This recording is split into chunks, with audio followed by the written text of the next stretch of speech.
Neymar মাঠে নামার আগ মুহূর্তে ঠিক এভাবেই যখন চলছিল সেলিব্রেশন, ঠিক সেই সময় নেইমারের বন্ধু রবিন মিয়া ব্রাজিলের ম্যাচের সেই গ্যালারি থেকেই ভিডিও কলে যোগ দিলেন ড্যাফোডিল বিশ্ববিদ্যালয়ের শিক্ষার্থীদের এমন উন্মাদনা দেখতে। পূর্ণতা আর প্রাপ্তিবোধ হয় একেই বলে।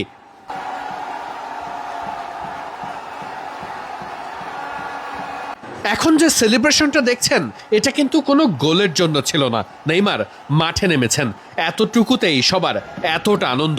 সবশেষে ব্রাজিলের জন্য উৎসব, ব্রাজিলের জয়ে আনন্দ। এ যেন সাম্বার নতুন ছন্দ, আর সেই ছন্দের বড় একটা পরিবেশনা বাংলাদেশের ড্যাফোডিল বিশ্ববিদ্যালয়ের টিএসসির প্রান্তরে।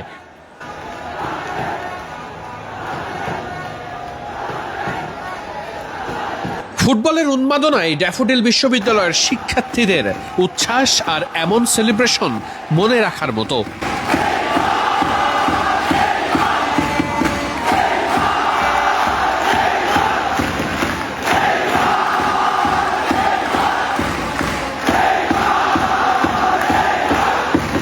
হাজার মাইল দূরে নেইমারও জানেন ওদের এত সমর্থক আছে বাংলাদেশে। নেইমার বলে তারা চিৎকার করেন, তারা আনন্দে গা ভাসান, তারা আবেগে অশ্রু ছড়ান।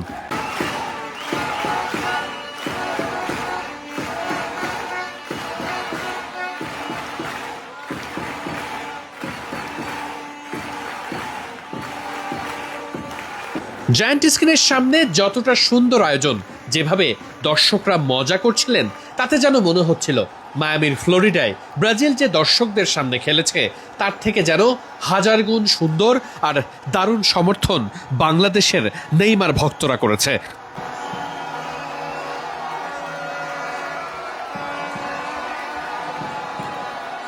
নেইমারের মাঠে ফেরা, ব্রাজিলের সাম্বার ছন্দ ফিরে পাওয়া, এ যেন ব্রাজিল সমর্থকদের জন্য একের মধ্যে সবকিছুই পেয়ে যাওয়া। খুব স্বাভাবিকভাবেই স্কটিশদের বিপক্ষে ব্রাজিলের দুর্দান্ত জয় ব্রাজিলকে এই বিশ্বকাপে এখন নতুন করে চেনাবে। ব্রাজিল ভক্তরা এখন গলা উঁচু করে বলতেই পারে ব্রাজিলও টপ ফেভারিট। কে আসবে সামনে?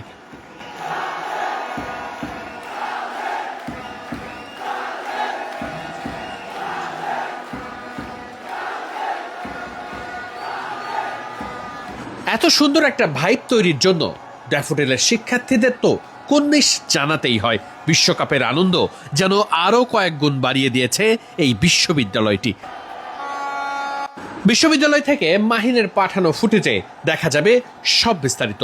চোখ রাখুন মিডফিল্ডের পর্দায়।